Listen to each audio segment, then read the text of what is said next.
Hello, welcome to back my channel Bad Partner 11. Oke guys, di video kali ini saya akan merekap sebuah film yang berjudul The Mirror Twin Cities. Di awal film ada seorang wanita yang bernama Nasheng. Nampaknya di sekitar Nasheng banyak orang yang sedang mencari kayu bakar agar tidak kedinginan saat berada di tengah-tengah gurun salju. Saat Nasheng ingin mengambil kayu bakar, tiba-tiba ada seorang bocah yang mengambil kayunya. Lalu Nasheng mengejar bocah tersebut hingga ia bertemu dengan seseorang yang bernama Sunmo. Ternyata bocah yang dikejar oleh Nasheng adalah sebuah boneka yang dikendalikan oleh Sunmo. Akhirnya Sunmo pergi dari hadapan Nasheng tanpa sepatah kata darinya. Scene berpindah di mana Nasheng bertemu dengan seorang pria parubaya. Mereka mengobrol, dan ternyata tujuan dari Nasheng dan sekelompok orang yang beristirahat di situ adalah untuk pergi menuju ke kota Yunhuang. Diceritakan bahwa kota Yunhuang adalah tempat yang mempunyai kesejahteraan dan kelimpahan harta yang tiada habisnya. Jadi semua orang termasuk Nasheng berbondong-bondong pergi menuju kota Yunhuang. Bisa dibilang mengadu nasib gitulah guys. Kemudian malam pun tiba. Nasheng membagi-bagikan sebuah makanan kepada orang-orang dan ia melihat hanya Sunmo yang tidak mengambil makanan. Lalu Nasheng menghampiri Sunmo untuk membagikan makanan kepadanya. Tapi Sunmo tetap dengan sifat dinginnya yang jarang bicara. Akhirnya Nasheng mengatakan kepada Sunmo bahwa ia bisa meramal masa depan seseorang. Nasheng pun membaca sebuah mantra dengan kekuatan ramalan yang ia miliki. Nasheng menulis di atas salju dengan beberapa kata yang berkaitan dengan masa depan Sunmo.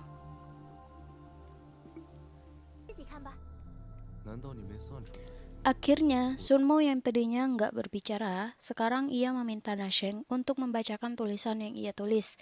Karena pada kenyataannya Sunmo di sini buta ya guys. Meskipun buta, Sunmo merasakan bahwa tulisan yang Nasheng tulis mengingatkan dengan masa lalu Sunmo yang kelam. Nasheng pun tak sempat membacakan tulisan itu. Tiba-tiba ada seekor burung raksasa yang muncul di hadapan Sunmo dan menghapus tulisan yang Nasheng tulis. Akhirnya Sunmo marah dan mengatakan untuk menuliskan kembali apa yang telah Nasheng tulis sebelumnya. Tetapi Nasheng mengatakan bahwa ia hanya bisa meramal satu kali, hanya untuk orang yang sama dan tidak bisa dilakukan lagi untuk kedua kalinya. Lalu tiba-tiba ada sebuah longsor salju yang mengakibatkan orang-orang yang beristirahat di situ disapu bersih, hingga hanya Sunmo dan Nasheng yang selamat.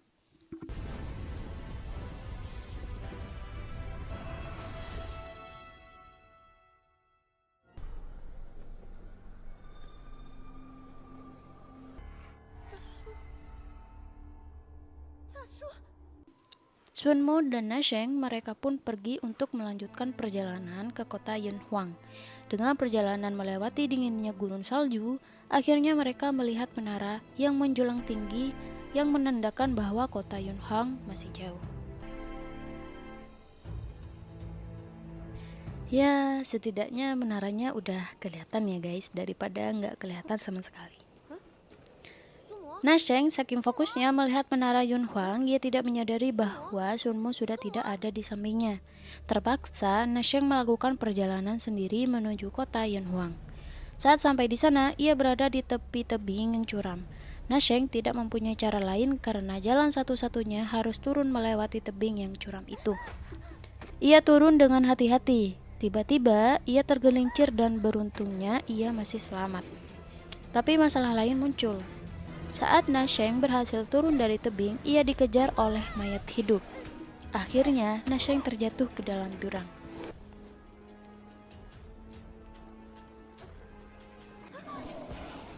Saat Nasheng terdesak, tidak bisa kabur, tiba-tiba ada sebuah kekuatan dari belakang dan dengan sekejap mata menghancurkan mayat hidup itu.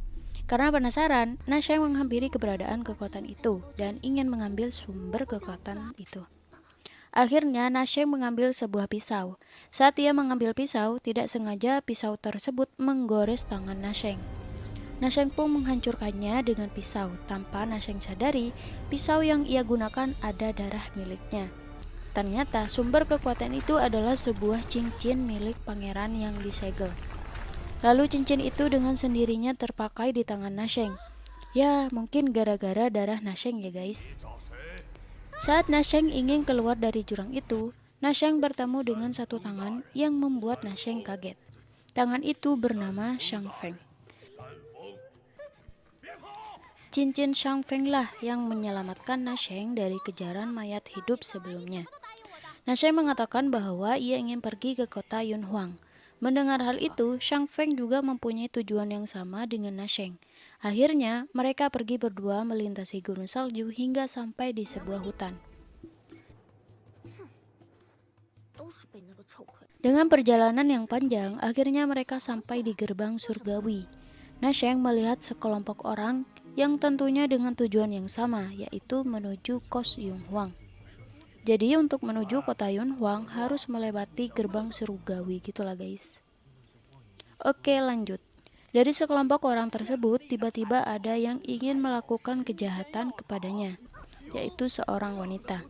Melihat kejadian itu, Nasheng akhirnya membela wanita itu. Tapi karena Nasheng tidak mempunyai bela diri, akhirnya Nasheng pasrah dengan keadaan jika para penjahat itu melakukan kejahatan kepada Nasheng.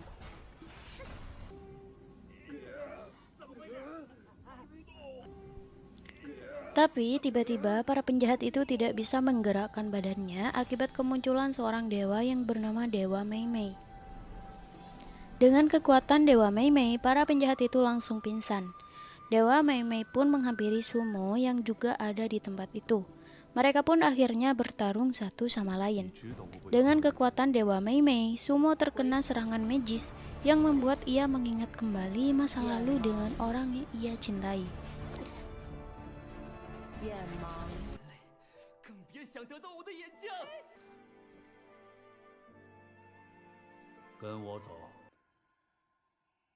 Diceritakan bahwa Sunmo dulu adalah seorang tawanan.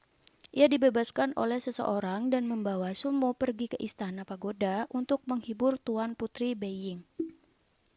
Singkat cerita di mana Putri Beiying akan dinikahkan dengan seorang pangeran, mendengar hal itu Sunmo sangat marah karena ia tidak bisa melakukan apa-apa karena Sunmo hanyalah seorang yang biasa saja.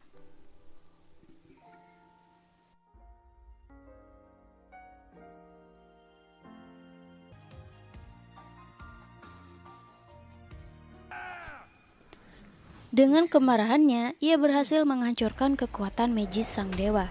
Lalu Sunmo menyerang sang dewa. Dengan kekuatan Sunmo ditambah dengan amarah ketika mengingat masa lalunya, Dewa Mei Mei kewalahan melawan kekuatan Sunmo.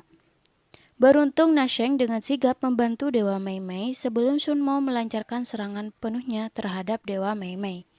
Akhirnya Sunmo menarik kekuatannya.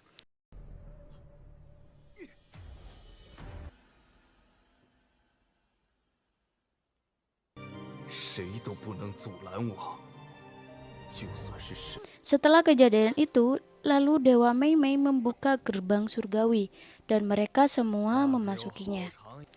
Film pun berakhir. Itulah rekap dari The Mirror Twin Cities. Untuk season 2-nya masih nunggu ya guys. Jangan lupa tinggalkan komentar kalian tentang film ini di kolom komentar. Terima kasih sudah menonton. See you.